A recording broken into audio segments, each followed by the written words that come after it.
اللہ کی نوری مخلوق بے شمار ہے،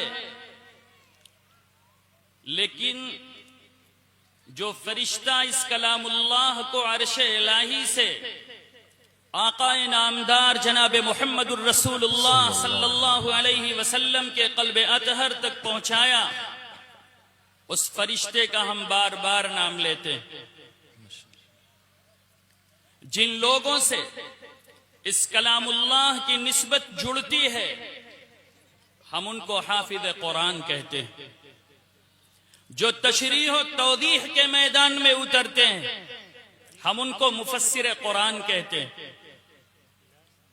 مجھے عرض یہ کرنا ہے کہ اللہ کے کلام کے ساتھ جس چیز کی نسبت جڑتی ہے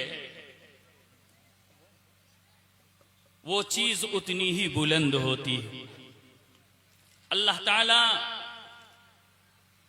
ان بچوں کے حق میں خوب خوب مبارک فرمائے، ان کے والدین کے حق میں، اساتذہ کرام کے حق میں، ادارے کے حق میں، معاونین کے حق میں، ہم سب کے حق میں قبول فرمائے، آمین۔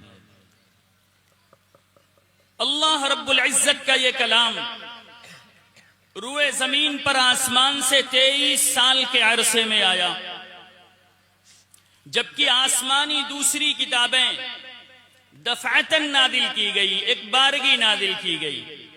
اسی لیے کفار و مشرکین کو شبہ ہوتا تھا کہ یہ کلام خدائی کلام نہیں ہے۔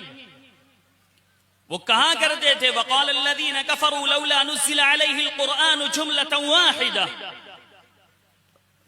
آسمانی کتابیں ایک بارگی اتاری گئی تھی، دفعتاً اتاری گئی تھی، یہ قرآن تھوڑا تھوڑا کیوں اتارا جا رہا ہے؟ یہ ان کے دلوں میں شبہ پیدا کرتا تھا۔ قرآن کریم کا سب سے پہلا ٹکڑا سرزمین مکہ میں غار حرا میں نازل ہوا۔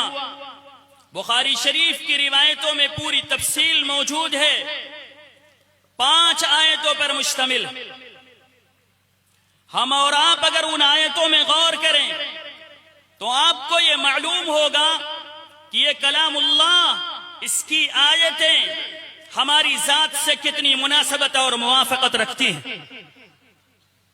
انسان ماں کے پیٹ سے سادہ لوح پیدا ہوتا ہے، خواہ وہ کسی عالم کے گھر میں پیدا ہو، خواہ وہ کسی جاہل کے گھر میں پیدا ہو، خواہ وہ سرزمین عرب میں پیدا ہو، خواہ وہ عجم کی سرزمین میں پیدا ہو، کسی بھی سرزمین میں پیدا ہو، اس کی تختی سادی ہوتی۔ اب ایک بات غور کرنے کی ہے کہ اگر فرائض کے احکامات دیے جاتے، اگر یہ سب سے پہلا حکم دیا جاتا اقیموا الصلاۃ، حکم دیا جاتا وآتوا الزکاۃ، حکم دیا جاتا اتموا الحج، ہر بات کے اوپر سوال پیدا ہوتا، سوال پیدا ہوتا، نماز کیسے پڑھیں ہم، حج کیسے کریں ہم، زکوٰۃ کیسے دیں ہم؟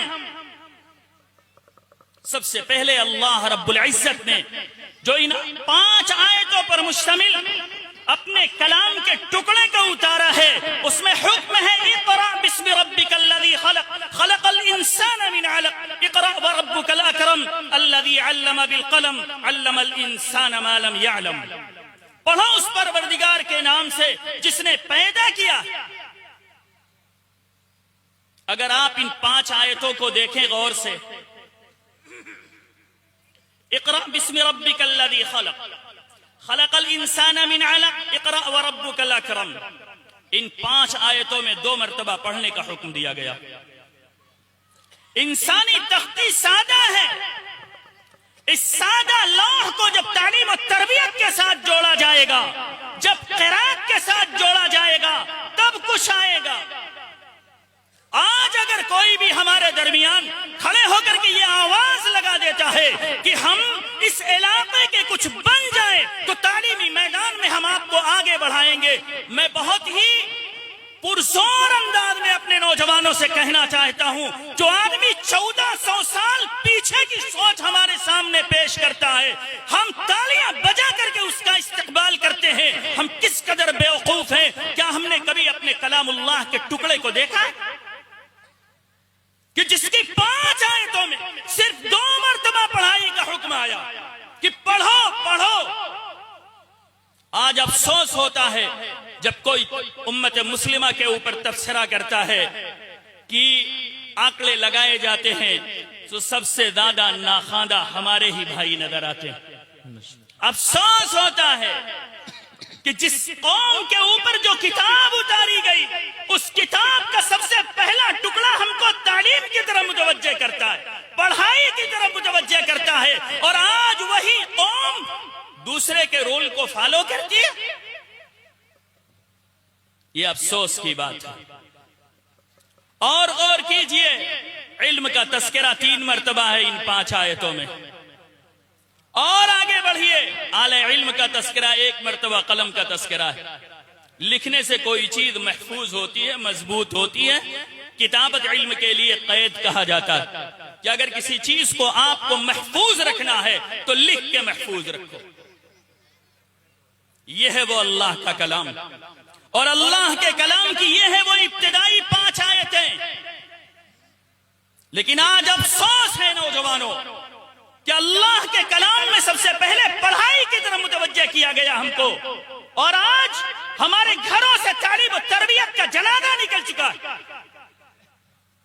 جو لوگ قرآن کریم کے ساتھ جڑے ہوئے ہیں، یہ قرآن کریم اللہ رب العزت نے سورۃ البقرہ میں شروع ہی میں ارشاد فرمایا، الف لام میم ذالک الکتاب لا ریب فیہ ھدی للمتقین. یہ کتاب راہ ہدایت، اسوہ اور نمونہ اور میڈل ہے ہمارے سامنے، لیکن ہم نے تو پسے پشت ڈال دیا ہے. اس کتاب سے کسی طرح کا کوئی تعلق ہمارا نہیں ہے. یہ افسوس کی بات. اگر اس کتاب سے ہمارا تعلق مضبوط ہوگا اللہ ہم کو عزت کی زندگی دے گا، اور اگر اس کتاب سے ہمارا تعلق کمزور ہوگا اللہ ذلت و پستی کے غار میں ہم کو ڈھکیل دے گا. وہ معزز تھے زمانے میں مسلمان ہو کر، اور ہم خار ہوئے تاریک قرآن ہو کر. یہ ہے وہ اللہ کا کلام. میں نے جو خطبے میں آیت کریمہ پڑھی آپ کے سامنے، اس میں اللہ رب العزت نے اس کتاب کی حفاظت کی ذمہ داری بیان فرمائی. انا نحن نزلنا الذکر وانا له لحافظون، کہ ہم نے اس قرآن کو اتارا ہے اور ہم ہی اس کے محافظ ہیں. اس آیت میں غور کیجئے اور آسمانی پہلی کتابیں دیکھیے، توریت، انجیل، زبور، دیگر صحائف، وہ بھی آسمان سے زمین پر اتارے گئے، لیکن وہ خاص اور محدود وقت تک زمین پر رہے، بعد میں وہ آسمان پہ اٹھا لیے گئے. لیکن قرآن کریم یہ آخری کتاب ہے اللہ کی. اب اس کے بعد آسمان سے کوئی دوسری کتاب نہیں آئے گی، اور اللہ کے رسول صلی اللہ علیہ وسلم آخری نبی ہیں اللہ کے. اب آپ کے بعد کوئی پیغمبر نہیں آئے گا. یہ آخری کتاب ہمارے سامنے ہے. اب ہم سب کی ذمہ داری ہے کہ جب اللہ نے حفاظت کا ذمہ لیا، اللہ نے اپنے نبی صلی اللہ علیہ وسلم پر اتارا، کیسی حفاظت سے اتارا ہے قرآن کریم کی زبان میں اندازہ لگائیے. نزل به الروح الامین علی قلبک لتکون من المنذرین بلسان عربی مبین. اس کو جبریل امین لے کر کے اترے. فرشتوں میں سب سے معزز فرشتے ہیں، اور پہنچایا کہاں تک؟ آپ کے قلب اطہر تک پہنچایا. واضح عربی زبان میں اللہ نے اس قرآن کریم کو اتارا، اور اللہ نے اس قرآن کو کتنا آسان بنایا ہے اس کا اعلان بھی قرآن میں کیا. وَلَقَدْ يَسَّرْنَا الْقُرْآنَ لِلذِّكْرِ فَهَلْ مِن مُدَّكِرٍ. ہم نے قرآن کو آسان بنایا ہے. یہی وجہ ہے کہ ہندوستان میں پیدا ہونے والے بچے، معصوم سے بچے، ابھی میں ایک جگہ گیا تھا ادھر فاضل نگر کشی نگر کی طرف، ایک بچہ مشکل سے 8 برس کا رہا ہوگا، حافظ قرآن تھا وہ. ہم لوگوں نے اپنے ہاتھ سے سر پہ اس کے پگڑی باندھی، ابھی چند دن پہلے کی بات ہے. 8 برس کا بچہ حافظ قرآن. اگر یہ قرآن آسان نہ ہوتا تو 30 پارے کا اپنے ذہن و دماغ میں محفوظ کرنا آسان ہوتا. ہماری زبان بھی نہیں ہے، ہماری زبان تو اردو، بلکہ اردو سے بھی بگڑی ہوئی زبان